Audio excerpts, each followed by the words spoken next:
दोस्तों, स्वागत है एमपी एग्ज़ाम चैनल पर। इस वीडियो में हम कंप्यूटर के टॉप 20 क्वेश्चन डिस्कस करेंगे जो आपके हर एग्ज़ाम के लिए इम्पोर्टेंट हैं। और यह एक प्रीवियस पेपर है जिसमें ये पूछे गए थे। यह 20 दिसंबर 2017 एमपी पटवारी का पेपर है। तो शुरुआत करते हैं। इससे पहले यदि वीडियो पसंद आए तो वीडियो को लाइक शेयर अधिक से अधिक शेयर करें और चैनल को सब्सक्राइब करें। तो इसमें जो पहला क्वेश्चन है, मॉनिटर होता है। जो मॉनिटर होता है वह क्या होता है? आपका आउटपुट डिवाइस होता है, इनपुट डिवाइस होता है, कंप्यूटर होता है या मेमोरी होता है। इसमें पूछा है मॉनिटर आपका क्या होता है, तो मॉनिटर जो है वह आपका एक आउटपुट डिवाइस है। क्वेश्चन नंबर 2, इसका आंसर दीजिए कि एक ऑपरेटिंग सिस्टम नहीं है। कौन सा एक ऑपरेटिंग सिस्टम नहीं है? डॉस, विंडोज़, जावा या यूनिक्स। तो कौन सा एक ऑपरेटिंग सिस्टम नहीं है? तो डॉस, विंडोज़, जावा या यूनिक्स। तो जावा एक ऑपरेटिंग सिस्टम नहीं है। तो ऑप्शन है जावा एक ऑपरेटिंग सिस्टम नहीं है। यह एक प्रोग्रामिंग लैंग्वेज है जिससे कि प्रोग्राम बनाए जाते हैं। जबकि विंडोज़, यूनिक्स और डॉस आपका एक ऑपरेटिंग सिस्टम है। क्वेश्चन नंबर 3 जो है, इसमें निम्नलिखित में से कौन एक एंटीवायरस सॉफ्टवेयर नहीं है? बताइए कि निम्नलिखित में से कौन एक एंटीवायरस सॉफ्टवेयर नहीं है। तो Norton, my SQL, Caspar sky या मैकेफी। तो कौन सा एक एंटीवायरस नहीं है? Norton, my SQL, Caspar sky या मैकेफी। तो एंटीवायरस सॉफ्टवेयर क्या होते हैं? वह सॉफ्टवेयर जो हमारे कंप्यूटर सिस्टम को वायरस से सुरक्षित रखते हैं। तो इसमें आपके ऑप्शन में जो दिए गए हैं वह हैं Norton, my SQL, Caspar sky या मैकेफी। तो जो माई एसक्यूएल है यह आपका एक एंटीवायरस नहीं है। बाकी जो 3 है वह आपके एंटीवायरस सॉफ्टवेयर के एग्जाम्पल हैं। तो जो आपका चौथा आपका एग्ज़ाम आईएमपी क्वेश्चन था कि नोटपैड फाइल का डिफ़ॉल्ट फाइल एक्सटेंशन क्या है? नोटपैड फाइल का डिफ़ॉल्ट एक्सटेंशन क्या होता है? तो इसमें आपके ऑप्शन में दिए गए हैं PDF, DOCX, TXT या MP3। तो नोटपैड फाइल का जो डिफ़ॉल्ट एक्सटेंशन है वह क्या होता है? तो नोटपैड फाइल का एक्सटेंशन होता है TXT। और जबकि आपका DOCX जो है वह वर्ड जो रहता है आपका MS वर्ड में जो एक्सटेंशन रहता है फाइल का वह DOCX रहता है। कौन से में रहता है? 2007 जो वर्जन है आपका उसमें है DOCX जो एक्सटेंशन है वह 2007 के बाद के जो वर्जन है उनमें उपयोग किया जाता है। जबकि 2007 से पहले के जो वर्जन है उनमें DOC यूज़ किया जाता था, .DOC। MP3 जो है आपका एक MP3 जो है आपका ऑडियो फाइल का एक्सटेंशन है। तो इसमें से आपका 1 नंबर में एक्सटेंशन पूछ सकते हैं। इसमें 4 से 5 क्वेश्चन आपके MS वर्ड से और 3 से 4 क्वेश्चन MS एक्सेल से पूछे जाते हैं। बाकी आपका टॉपिक वाइज एक एक क्वेश्चन पूछे जाते हैं। अगला क्वेश्चन जो है जो आपका मोस्ट आईएमपी क्वेश्चनों में से है। क्वेश्चन दिया गया है कि निम्न में से कौन MS एक्सेल में वर्टिकल सेल को संदर्भित करता है, जिसमें जानकारी भी हो सकती है। तो निम्न में से कौन MS एक्सेल में वर्टिकल सेल को संदर्भित करता है? वर्टिकल सेल को बताना है कौन करता है? कॉलम, रो, हॉरिजॉन्टल स्क्रॉल बार या नन ऑफ अबव। तो MS एक्सेल में हम जानते हैं कि MS एक्सेल जो है वह रो और कॉलम से मिलकर MS एक्सेल जो है वह टेबल के फॉर्म में होता है, वो उसमें रो और कॉलम होती हैं। तो उसमें जो एक सेल रहती है वह एक रो और एक कॉलम से मिलकर बनती है। तो जो आपका वर्टिकल सेल जो संदर्भित करता है वह कॉलम को संदर्भित करता है। वर्टिकल सेल को कॉलम संदर्भित करता है। इस बात को ध्यान रखें। और आपको पूछ सकते हैं कि रो और कॉलम से मिलकर क्या बनता है, तो उसका आंसर रहता है जो रो और कॉलम से मिलकर बनती है वह सेल रहती है। इसमें एक क्वेश्चन बन सकता है कि इसमें एम एस एक्सेल में कितनी रो और कितने कॉलम होते हैं, उसके अलावा भी आपसे उसमें और पूछ सकते हैं। तो इसका अगला IMP क्वेश्चन है, छठवां जो क्वेश्चन है,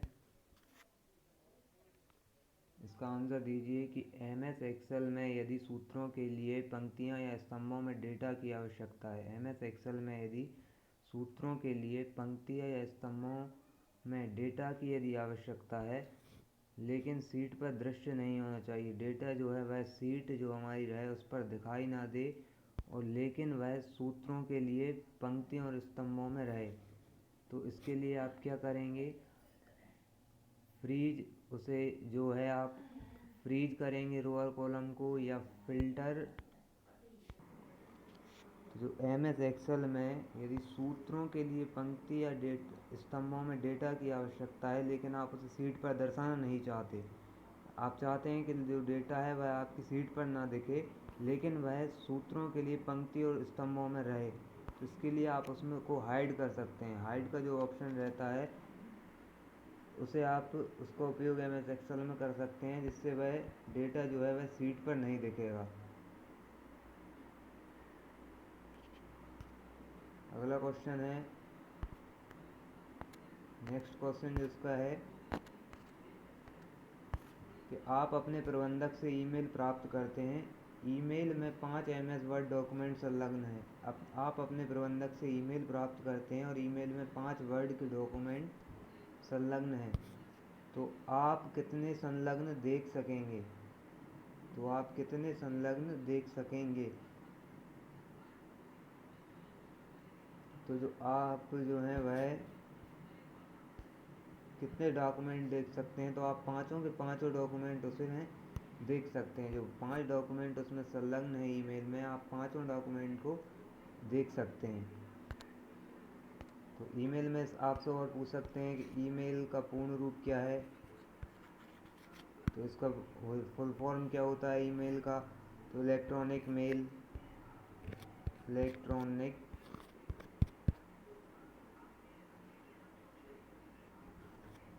मेल, इलेक्ट्रॉनिक मेल। इसके बाद है अगला क्वेश्चन आपका, नेक्स्ट क्वेश्चन जो है, विद्यालय, कंप्यूटर प्रयोगशाला या कार्यालयों में कंप्यूटर को जोड़ने के लिए, आप जो विद्यालय जो है या स्कूल है आपका, या कंप्यूटर प्रयोगशाला है या कार्यालय है, उसमें आपको कंप्यूटर को जोड़ना है, तो जोड़ने के लिए किस नेटवर्क की आवश्यकता पड़ेगी। तो पहला है लोकल एरिया नेटवर्क, दूसरा है मेट्रोपॉलिटन एरिया नेटवर्क, या फिर मोबाइल एरिया नेटवर्क, या वाइड एरिया नेटवर्क। तो आपका इसका आंसर है लोकल एरिया नेटवर्क। इसका आंसर दिया जाए तो इसका आंसर होगा लोकल एरिया नेटवर्क। जो लोकल एरिया नेटवर्क है, इसकी रेंज जो रहती है, लोकल एरिया नेटवर्क की जो रेंज रहती है वह 1 से 10 किलोमीटर तक रहती है। 1 से 10 किलोमीटर की जो रेंज रहेगी वह आपकी लोकल एरिया नेटवर्क की रहेगी। तो विद्यालय, कंप्यूटर और प्रयोगशालाओं में जो कंप्यूटरों को जोड़ने के लिए नेटवर्क यूज़ होगा वह लैन होगा, लोकल एरिया नेटवर्क होगा। इसमें दूसरा क्वेश्चन बन सकता है कि मैन का पूर्ण फुल फॉर्म पूछ सकते हैं, तो इसका आंसर होगा मेट्रोपोलियन एरिया नेटवर्क। यदि इसे सूक्ष्म ज़्यादा डीपली ना, जहाँ वीडियो लंबा हो जाएगा यदि, तो लैन का पूर्ण रूप पूछ सकते हैं लोकल एरिया नेटवर्क। दूसरा है मैन का पूर्ण रूप पूछ सकते हैं मेट्रोपॉलिटन एरिया नेटवर्क।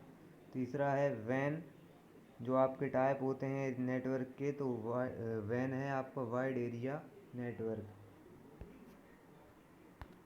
ये आपका 8वां क्वेश्चन था। 9वां क्वेश्चन जो नेक्स्ट है, पर्सनल कंप्यूटर का जनक कौन है। पर्सनल कंप्यूटर का जनक कौन है, Augusta, Ada King, Edward Robert, Charles Babbage या एलन ट्यूरिंग। तो जो आपके एडवर्ड रॉबर्ट हैं वह पर्सनल कंप्यूटर के जनक हैं। पर्सनल कंप्यूटर के जनक कौन है, एडवर्ड रॉबर्ट। तो आप अपनी नोटबुक लेकर रखें और उसमें इस पेपर को नोट करते जाएं।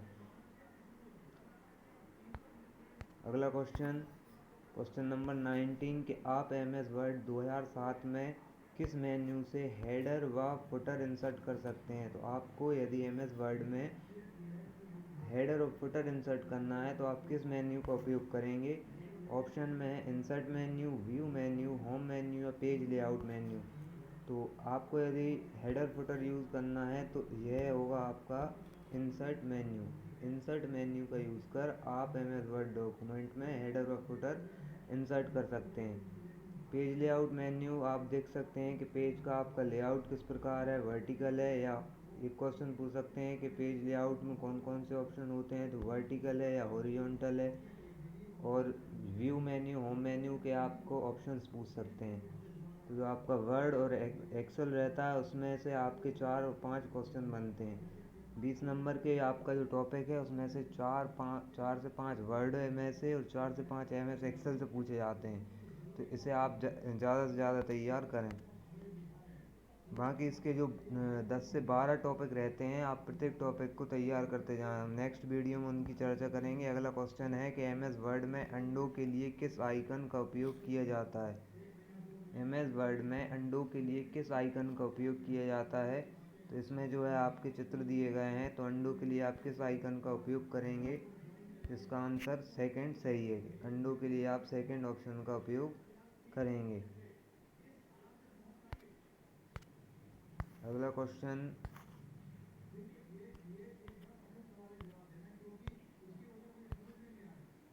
इंटरनेट पर उपलब्ध सॉफ्टवेयर बग का निःशुल्क रिपेयर कहलाता है। इंटरनेट पर उपलब्ध, अगला क्वेश्चन जो नेक्स्ट क्वेश्चन है कि इंटरनेट पर उपलब्ध सॉफ्टवेयर बग का निःशुल्क रिपेयर कहलाता है। निःशुल्क रिपेयर, जैसे आपको इंटरनेट पर कोई सॉफ्टवेयर उपलब्ध है, बग है और उसमें यदि बग है तो उसका निःशुल्क रिपेयर करना है तो ये क्या कहलाएगा। तो ये कहलाता है आपका पैच, जो है इसका सही आंसर है। पैच जो रहता है उसके माध्यम से हम सॉफ्टवेयर बग का निःशुल्क रिपेयर करते हैं इंटरनेट के माध्यम से। क्वेश्चन नंबर नेक्स्ट 93 है कि एमएस वर्ड में अंडरलाइन करने के लिए शॉर्टकट कुंजी है। एमएस वर्ड में अंडरलाइन करने के लिए शॉर्टकट कुंजी से एक क्वेश्चन ज़रूर आता है। तो अंडरलाइन के लिए शॉर्टकट कुंजी क्या होगी। तो इसका आंसर है control plus you. Control plus you का उपयोग अंडरलाइन के लिए किया जाता है। आप एमएस जो शॉर्टकट की हैं उनको पूरी तैयार करके रखें। एक क्वेश्चन आपका 100%, एक या दो क्वेश्चन 100% आपके पूछे जाते हैं। अगला क्वेश्चन, ईमेल भेजना निम्न के समान है। ईमेल को आप जब भेज रहे हैं तो आय किसके समान होगा। पत्र लिखने के, चित्र बनाने के, फ़ोन पर बात करना या पैकेज भेजना। हम ईमेल भेजना निम्न के समान है। पत्र लिखना, चित्र बनाना, फ़ोन पर बात करना, पैकेज भेजना।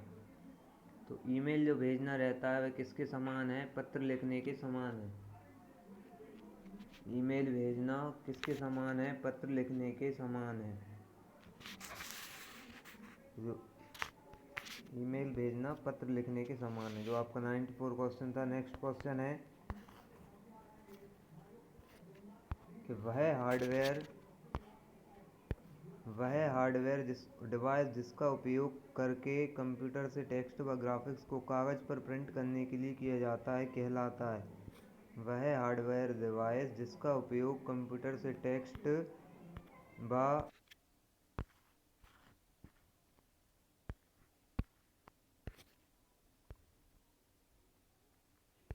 तो जो नेक्स्ट क्वेश्चन है कि वह हार्डवेयर डिवाइस बताइए जिसका उपयोग कंप्यूटर से टेक्स्ट व ग्राफिक्स को कागज़ पर प्रिंट करने के लिए किया जाता है कहलाता है। तो इसका आंसर दीजिए आप कमेंट बॉक्स में कि वह हार्डवेयर डिवाइस जिसका उपयोग कंप्यूटर से टेक्स्ट व ग्राफिक्स को कागज़ पर प्रिंट करने के लिए किया जाता है कहलाता है। जेरोक्स, फैक्स, स्कैनर या प्रिंटर। तो कौन सा डिवाइस रहेगा जिसका उपयोग करके आप कंप्यूटर से टेक्स्ट व ग्राफिक्स को कागज़ पर प्रिंट करने हैं। तो इसका आंसर है प्रिंटर का यूज़ कर हम टेक्स्ट व ग्राफिक्स को कागज़ पर प्रिंट कर सकते हैं। इसका अगला क्वेश्चन नेक्स्ट क्वेश्चन जो 96 है कि 8 बिट का संग्रह कहलाता है। 8 बिट का संग्रह कहलाता है। तो 8 बिट का संग्रह क्या होगा।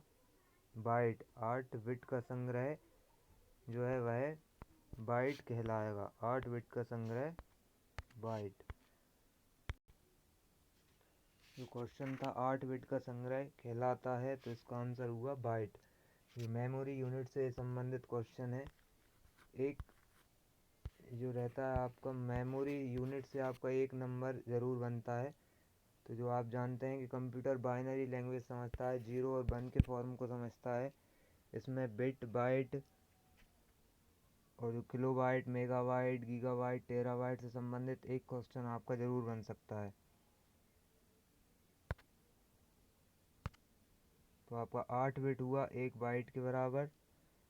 अगला क्वेश्चन 97 कि MS वर्ड में लाइन स्पेस परिवर्तित करने के लिए अपनाया जाने वाला पहला चरण है। MS वर्ड में यदि आप लाइन स्पेस परिवर्तित करना चाहते हैं तो उसके लिए आपका पहला चरण कौन सा होगा?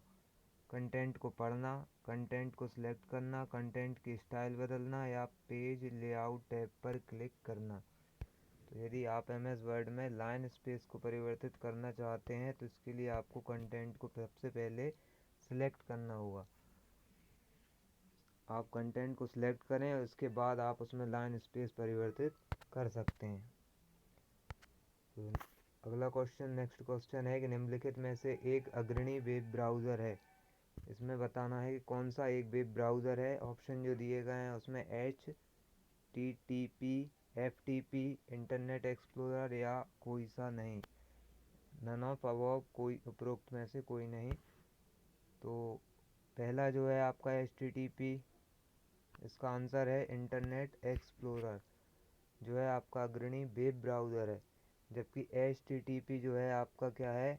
HTTP है आपका hyper text markup language. Hyper text markup language HTTP है आपका हाइपर टेक्स्ट मार्कअप लैंग्वेज, जिसका यूज़ हम वेबसाइट पर पेजेस बनाने के लिए करते हैं। अगला क्वेश्चन है इसमें एक ऑप्शन और था FTP। तो FTP है आपका फाइल ट्रांसफ़र प्रोटोकॉल। इसका फुल फॉर्म पूछ सकते हैं आपसे। एक क्वेश्चन और बन सकता है इससे कि HTTP का फुल फॉर्म क्या है या FTP का फुल फॉर्म क्या है। तो HTTP हुआ आपका हाइपर टेक्स्ट ट्रांसफ़र प्रोटोकॉल और FTP जो है आपका फाइल ट्रांसफ़र प्रोटोकॉल। तो इसमें आपका क्वेश्चन में था अग्रणी वेब ब्राउज़र है, तो ये हुआ आपका इंटरनेट एक्सप्लोरर। इसके अलावा और जो वेब ब्राउज़र हैं वह कौन से रहते हैं? गूगल क्रोम, मोज़िला फायरफॉक्स भी रहते हैं और एप्पल का एक सफारी भी आपका वेब ब्राउज़र रहते हैं। ये भी आपके क्वेश्चन में बन सकते हैं। तो आज तक कंप्यूटर की कुल अगला क्वेश्चन है कि आज तक की कंप्यूटर की कुल कितनी पीढ़ियाँ ज्ञात हैं। तो जो कंप्यूटर की अब टोटल पीढ़ियाँ जो ज्ञात हैं वह यह 5वीं पीढ़ी चल रही है वर्तमान में, जो 1986 से कार्यान्वित है। जो कंप्यूटर की 5th जनरेशन जो है वह 1986 से या 1986 से क्रियान्वित हो रही है। ये इसका 99 क्वेश्चन था। जो आपके अगला क्वेश्चन है MS एक्सेल में यदि आप चार्ट ग्रुप टैब में उपलब्ध होते हैं। MS एक्सेल 2007 में चार्ट जो है वह किस टैब में उपलब्ध होते हैं। ऑप्शन में है आपका इंसर्ट, पेज लेआउट या डेटा या व्यू। तो चार्ट ग्रुप जो है वह कौन से टैब में उपलब्ध होंगे? तो चार्ट ग्रुप जो है वह आपके इंसर्ट मेन्यू में उपलब्ध रहते हैं, इंसर्ट टैब में उपलब्ध रहते हैं MS एक्सेल 2007 में। ये आपके टॉप 20 क्वेश्चन थे जो आपको किसी भी गवर्नमेंट एग्ज़ाम के लिए कंप्यूटर साइंस के जो क्वेश्चन थे यह किसी भी गवर्नमेंट एग्ज़ाम के लिए आपके काम आ सकते हैं। यदि आपको वीडियो पसंद आई हो तो वीडियो को अधिक से अधिक शेयर और लाइक और चैनल को सब्सक्राइब करें। अगली वीडियो में हम MP पटवारी के जो अगला प्रीवियस पेपर है उससे संबंधित क्वेश्चंस देखेंगे। थैंक यू दोस्तों।